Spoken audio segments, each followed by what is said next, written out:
여러분 안녕하십니까? 한 주간의 교계 뉴스와 함께하는 C채널 리포트 플러스입니다. 먼저 첫 소식부터 전해드립니다.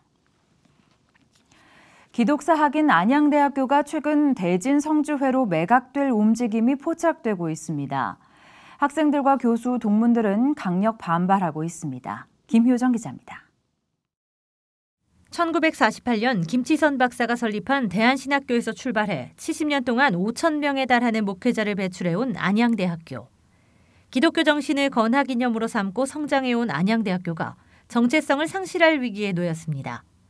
최근 안양대 학교법인 우일학원이 대다수의 이사진을 대진성주회 관련 인사로 교체했기 때문입니다. 우일학원은 대진성주회 관계자 문모 씨와 대진복지재단 이사 허모 씨를, 이어 지난달 7일에는 같은 계열 대학인 중원대 총장직무대행 김모 씨와 중원대 대학원장 이모 씨를 이사로 선임했습니다. 의결권을 가진 이사 절반이 이미 대진성주회 출신들로 채워진 겁니다. 대진성주회는 대순진리회 계열로 불교와 유교, 도교, 무속신앙이 혼합된 형태를 띠고 있으며 일명 도를 아십니까로 알려진 길거리 포교 방식으로 유명합니다. 학생들은 강력한 투쟁 의지를 밝히고 있습니다. 안양대학교는 신학 고등교육을 목적으로 둔 설립 목적을 철저히 지키고 타 종교인들인 대진성주회 측 인사들로 교체된 것에 대해 학생들과 같이 규탄하라. 일부 교수들은 학교 운영과 이사교체 과정에서 위법, 불법성이 의심된다며 철저한 조사를 촉구하고 있습니다. 학교 매각 과정에서 승인을 받았는지 여부와 이사교체를 통한 매각이 진행되고 있다면 자금 이동에 대한 의혹을 해소할 것을 주장하고 있습니다. 대순진리회 쪽으로 학교의 경영권이 넘어갈 경우 신학대의 존립과 졸업생들의 안수와 청빙 문제 등 학생들의 피해가 눈덩이처럼 불어날 것은 자명한 상황. 2명의 신임 이사에 대한 교육부의 승인을 앞두고 있는 상황에서 이를 저지하기 위한 교내 기도회와 교육부 앞 규탄 집회 등이 예고되고 있는 등 논란은 더욱 지속될 전망입니다. C채널 뉴스 김효정입니다. 대한예수교장로회 통합교단이 신년 시무 예배를 드리고 한 해의 비전을 선포했습니다. 2019년에는 비판 대신 격려를 통해 민족의 소망이 되는 교회가 되자고 다짐했습니다. 계속해서 김효정 기자입니다. 3.1운동 100주년을 맞이하는 2019년 대한예수교장로회 통합총회 시무예배에서 설교를 전한 이명석 총회장은 교단 내 소속 교회들이 많은 어려움에 처해 있다며 위기를 타개하고 민족의 동반자가 되는 교회로 거듭나기 위해 영적 부흥을 경험해야 한다고 강조했습니다. 이어 교회가 먼저 비판 대신 격려와 사랑으로 가득 차면 지역이 교회로 올 것이며 사회가 교회를 주목하게 될 것이라고 말했습니다. 또 우리가 섬기는 교회도 많은 성도들이 있는데 그분들을 목회자 몇 명이 다 격려해 줄 수가 없습니다. 모든 성도가 다 격려하는 교회가 되어야 합니다. 총회 임원과 각 상임부 위원장, 전국 노회장 등 200여 명이 참석한 가운데 진행된 시무예배에서는 예장합동 이승희 총회장이 격려사를 전했습니다. 특히 국가인권정책 기본계획 속 성평등 정책에 반대 의지를 분명히 하고 전국교회가 서명운동에 적극적으로 동참해 줄 것을 촉구하기도 했습니다. 서구의 교회들이 이 문제에 소극적으로 대처하다가 동성애가 합법화되어 그리스도인들이 동성애에 대해 공적으로는 물론 사적으로도 말을 하지 못하게 된 현실을 생각하시고 적극적으로 참여해 주시기 바랍니다. 같은 날 기독교대한감리회와 기독교대한성결교회도 광화문 본부 예배실과 그랜드힐튼 서울호텔에서 각각 신년 할애를 갖고 공식 일정을 시작했습니다. C채널 뉴스 김효정입니다. 한국기독교교회협의회가 신년 예배와 할애회를 진행하며 3.1운동 100주년을 맞이하는 해 식민과 냉전의 왜곡된 근대성을 극복하고 평화를 이루어가자는 데 뜻을 함께했습니다. 교회협 이성희 회장은 우리가 짠맛을 내는 소금이 되는 것과 함께 여호와의 말씀을 믿을 때 기적이 일어날 수 있다며 안이 깨끗하고 손에 닿기 쉬워 하나님이 쓰시기에 좋은 그릇이 되자고 밝혔습니다. 이어 이홍정 총무는 한국교회 안에 깊이 뿌리내린 가부장주의와 성직 교권 중심주의, 교파 중심주의 등으로 교회 내 갈등과 분열이 심화되고 있다며 새해에는 한국교회가 자기 비움과 상호 의존의 영성을 키우고 일치와 친교를 도모해 온전한 복음을 전할 수 있길 바란다고 요청했습니다. 대한예수교장로회 합동총회도 신년 감사 예배와 할애회를 진행하고 새해 인사를 나눴습니다. 신년 감사 예배에서 예장합동 이승희 총회장은 우리 공동체는 십자가의 사람으로 살아 은혜와 화평, 하나님의 사람이 돼야 한다며 하나님께서 영광을 받으시고 한국교계에 우리 교단이 아름다운 본을 보일 수 있도록 마음을 함께 하자고 당부했습니다. 103회 총회를 시작하면서 변화하라 교회의 희망으로, 민족의 희망으로라는 주제로 나아가고 있는 예장합동교단은 금년 가을까지 더욱 많은 열매를 맺어 한국교회의 기쁨이 될 것을 다짐했습니다. 대한예수교장로회 백석대신총회와 백석학원사나 백석대학교, 백석문화대학교 등도 하나님의 인도하심을 입은 한 해가 되도록 기도로 마음을 모았습니다. 총회는 올해 표어를 생명, 교회를 살리자로 정한 가운데 2019년을 하나님의 사랑과 복을 충만하게 누릴 수 있도록 최선을 다하는 믿음의 가족이 되자고 다짐했습니다. 백석학원 설립자 장종현 목사는 지난해에는 무엇보다 한반도 평화와 화해를 통한 상호 교류가 국민들에게 감동을 주었다면 새해에는 민족의 기상과 저력으로 경제적 어려움을 극복하고 한 걸음 더 도약하는 대한민국을 이룰 것을 확신한다고 밝혔습니다. 사단법인 한국기독실업인회도 새해를 맞아 신년 인사회를 개최했습니다.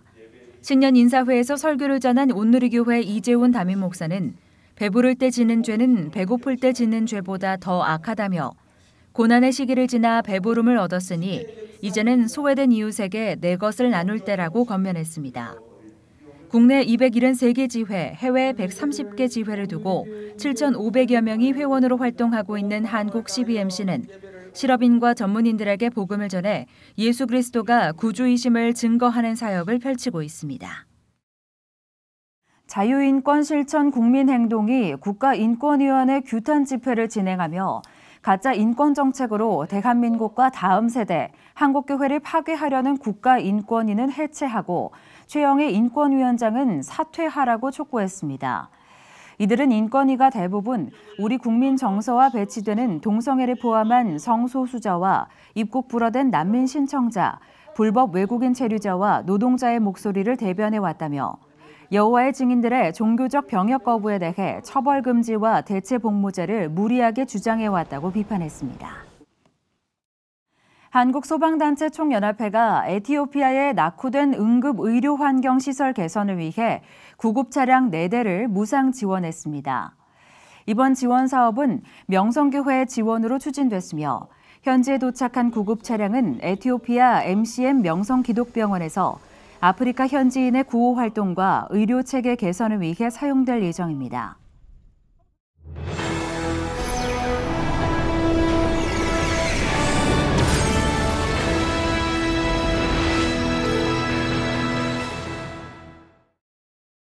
(2019년) 어떤 계획 세우고 계신가요? 감사를 통해 보다 따뜻하고 사랑이 넘치는 한 해를 보내보시는 건 어떨까요? 감사를 통한 오늘의 회복을 이야기하는 신간이 나왔습니다. 저자 성원경 목사님을 만나봅니다. 네, 성원경 목사님 모셨습니다. 안녕하세요. 네, 안녕하세요. 반갑습니다. 네, 목사님 반갑습니다. 오늘 이렇게 예. 눈이 오는 날 또 이렇게 먼 길 해주셔서 감사드립니다. 예. 네, 이 추운 날씨를 뚫고 굉장히 따끈따끈한 신간을 들고 오셨어요. 어떤 책인지 먼저 소개를 좀 부탁드립니다. 제목은 오늘을 선물합니다는 책이고요. 네. 오늘 요즘 시대에 많은 사람들이 염려가 많고 또 두려움이 많고 또 과거에 대한 후회가 많더라고요. 그래서 사실 많은 날을 사는 것 같지만 우리에게 주어진 날은 오늘 하루입니다. 과거는 지나갔기에 존재하지 않고 미래는 오지 않았기에 역시 존재하지 않는데 오늘만 주어졌는데 염려하느라 내일을 살고 후회하느라 과거를 살기 때문에 오늘을 잃어버린 현대인들한테 이 책을 선물해주고 싶습니다. 오늘을 잃어버린 현대인들에게 이 책을 네. 선물하고 싶다라고 하셨는데 그러면 구성은 어떻게 되어 있는 건가요? 이 구성은 네. 오늘의 중요성을 먼저 말하고 있고요. 네. 그다음에 이제 상처 때문에 과거에 매여 있는 그 상처 치유에 대한 부분이 있고 네.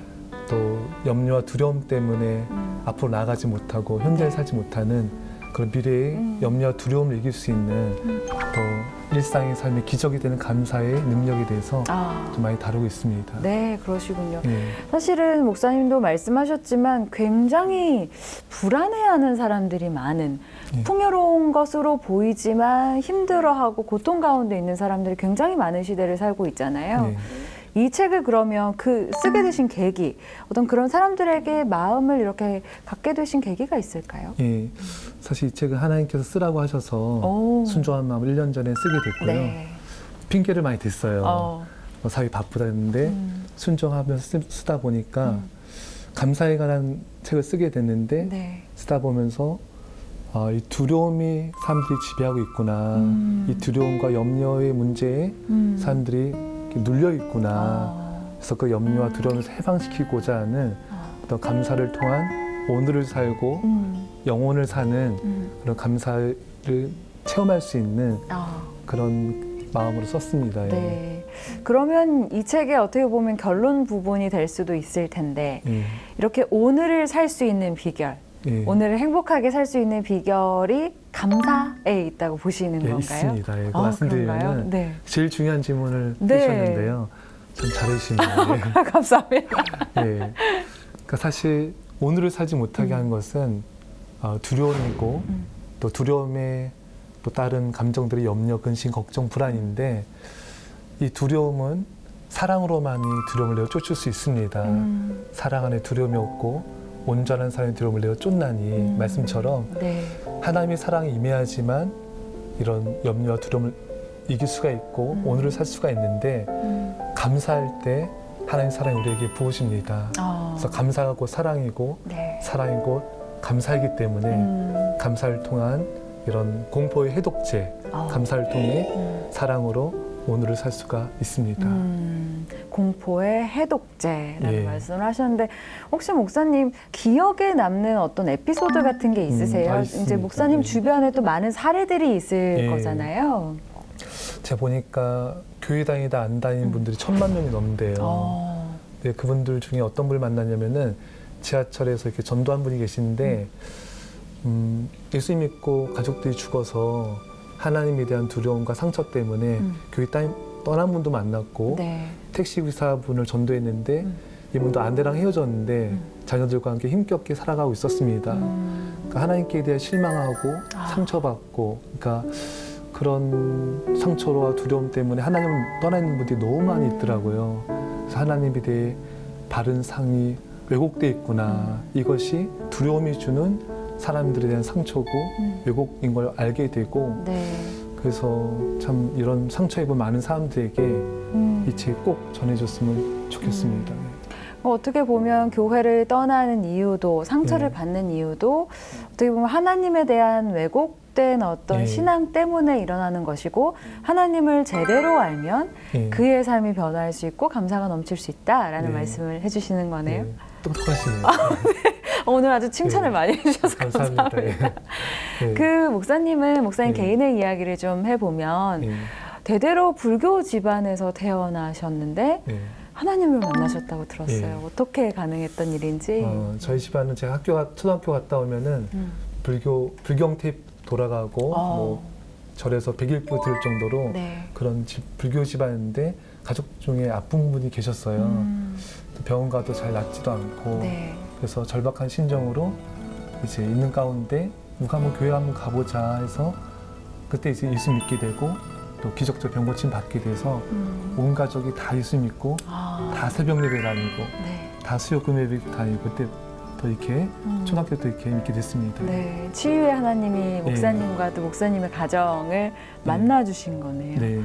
그러면 목사님만의 특별한 또 목회 철학이 있으실 것 같아요. 왜냐하면 목사님 섬기시는 교회에서 특히 뭐 지역사회 섬김 활동을 많이 하신다고 들었는데 어떤 내용들인지 소개를 부탁드립니다. 많이까지는 아니고요. 조금씩 하면은 저희가 나이 드신 분들을 모시고 노인대학을 한 2주 넘게 했던 것 같아요.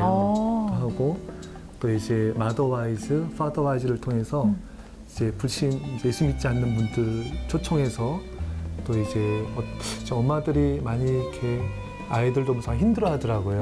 우울해 또 하시는 분도 계시고 네. 그런 분들이 이런 마더와이즈, 파더와이즈를 통해서 가정이 치유되고 또 이렇게 힘을 얻고 회복되는 네. 그런 일들이 많이 있었습니다. 네, 목사님 그러면은 이 책이 이제 나왔으니까 이 책을 특별히 이런 분들에게 추천하고 싶다라고 이렇게 좀 권유를 해주신다면요? 이 책이 두려움과 염려를 다루는 책이기 때문에 아마 현대인들 모두가 필요로 한 책인 것 같아요. 많은 사람들이 염려하며 두려움 살고 있기 때문에 특히 예수 믿는 사람들도 좋지만 네. 예수 믿지 않은 사람들도 이 책을 보면서 많은 공감을 얻고 전화가 오더라고요. 네. 이 책을 통해서 책을 안 믿는 분인데도 이 책을 읽으면 염려, 두려움이 떠나가고 덮으면 염려가 찾아오고 네. 성경책인가 싶어서 덮으면 염려가 찾아오는. 그래서 네. 예수 믿지 않는 분들도 참 이 책을 통해서 많은 힘을 얻고 있구나라는 네. 그런 감정들을 많이 듣고 있습니다. 네. 그런데 제가 이렇게 책을 살펴보다 보니까 오늘 그리고 선물이라는 단어가 영어로 쓰여서 이중적인 또 의미를 갖고 있는 것 같더라고요. 맞습니다. 네. 그래서 프레젠트란 말이 선물이라는 뜻이 있는데 현재라는 뜻, 오늘이라는 뜻이 있습니다. 그래서 오늘이 선물이고 과거와 미래는 아직 있지 않는 거기 때문에 네. 오늘을 감사하며 살 때 오늘이라는 선물을 누릴 수가 있다는 그런 메시지가 담겨져 있습니다. 네, 그러시군요. 아마 이 책이 또 이제 2019년 시작했는데 정말 많은 분들에게 큰 힘이 되지 않을까, 또 한 해를 살아가는 큰 힘이 되지 않을까라는 생각이 드는데 우리 2019년 맞아서 우리 목사님께서도 다양한 계획도 갖고 계실 것 같아요. 어떤 계획 갖고 계신지? 저는 이제 감사의 부흥이 일어났으면 좋겠어요. 감사를 통한 치유, 회복, 감사를 통한 하나님과의 만남. 사실 요즘에 좀 짜증이 많고 원망표현이 좀 많은 시대가 됐는데 우리 예수한교회 안에 또 많은 교회, 한국교회 안에 또 열방까지 이런 감사의 부흥이 일어나서 두려움을 이기고 오늘을 사는 이런 은혜가 있기를 또 그래서 교회에서도 감사학교를 만들려고 합니다. 그래서 지금도 이제 토요일 같은 경우에 아이들 대상으로 감사 프로그램을 진행하고 있어요. 또 감사의 기술 운동도 하고 있고 네. 그래서 앞으로 이 운동을 더 전개해서 저희 교회와 또 우리 한국교회 열방 가운데 감사의 부흥이 일어나기를 소망하고 있습니다. 네. 사실 이 우리가 감사를 하면서 살아야 된다는 걸 너무나도 머리로는 잘 알고 있지만 매일을 살아가다 보면 그게 쉬운 일만은 아니거든요. 네, 그렇죠. 매일을 감사하면서 살 수 있는 방법이 있을까요? 매일 감사하면서 사는 방법. 네. 너무 어려운가요? 아니, 어렵진 않은데요. 너무 이제 어떻게 보면은 가장 핵심적인 건데 이것도 훈련인 것 같아요. 네. 또 습관인 것 같고 그래서 사실 매 순간순간이 이제 제일 중요한 하나님의 선물이거든요. 그래서 매 순간순간 이제 감사합니다. 감사합니다. 고백하는 훈련들 또 오늘에 만나는 모든 사람들이 선물이기 때문에 만난 사람들 만났을 때 서로 인사를 감사합니다. 그래서 계속 이렇게 감사를 고백하는 이런 습관과 훈련이 또 이제 우리에게 오늘을 살 수 있는 가장 큰 힘인 것 같습니다. 네. 이 질문을 드리고 싶어요. 목사님께 하나님이란 어떤 분일까요? 아까 제가 잠깐 질문 드렸었는데 어렵지 않은 질문이라고 늘 맞습니다. 생각해 오셨다고 말씀해 주셨어요.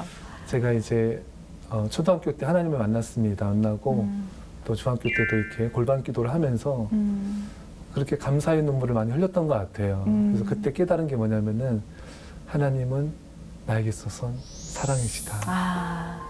사랑이신 하나님. 어떻게 보면 아까 사랑이 또 감사라고 하셨고 감사가 사랑이라고 하셨는데 그런 하나님이 또 이 책에 녹여져 있는 거네요. 맞습니다. 사실 목회 사역도 많이 분주하실 텐데 그래도 항상 이렇게 감사의 어떤 에너지를 전하면서 현장에서 또 실천해 가고 계시리라 믿습니다. 목사님 사역을 위해서도 저희 기도하도록 하겠습니다. 네, 감사합니다. 네, 목사님 오늘 인터뷰 감사합니다. 네, 감사합니다. 고맙습니다. 이어서 한 주간의 간추린 기독교 신간 소식 전해드립니다. 사람을 9가지 성격으로 분류하는 성격 유형 지표 애니어그램 교육으로 유명한 인기 강연자 수잔 스테빌이 보다 성숙한 인간관계를 맺을 수 있는 방법을 알려줍니다. 저자는 이 세상을 경험하는 각기 9가지의 다른 방식이 있으며 삶에 관한 기본적인 질문에 대답하는 9가지 방법이 있다는 것을 알려주는데요. 유머러스하면서도 통찰력 있는 접근법으로 각 유형별 행동의 이유를 밝히고 사람과 연민으로 관계를 맺을 수 있도록 도움을 주고 있습니다.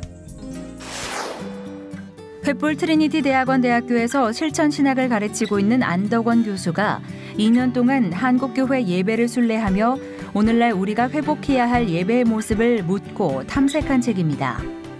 저자는 교단과 교파를 초월해 오늘날 한국교회에서 주목하는 18개의 개신교회 예배를 책에 담았는데요. 예배학자이기 전에 예배자로서 예배의 기쁨과 감격을 고백하고 각 교회 공동체의 예배 언어의 근거, 예배를 입체적으로 서술하며 실천신학자의 관점으로 예배 안내서를 제공하고 있습니다. 자기 유익과 권리만을 주장하는 데 익숙한 개인과 원망과 시비, 다툼으로 무너져가는 공동체를 위한 책입니다. 저자는 지체들 간 일어나는 모든 다툼의 기저에는 부인되지 않은 자아가 있고 이처럼 자기 중심성에서 비롯된 다툼은 교회가 온전한 복음 공동체로 서는 것을 방해한다고 말하는데요.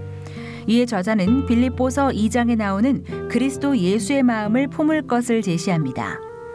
예수 그리스도가 어떻게 행하셨는지에 주목하는 전반부와 예수 그리스도의 십자가 그 이후를 주도하시는 하나님의 이야기를 담은 후반부로 구성되어 있습니다.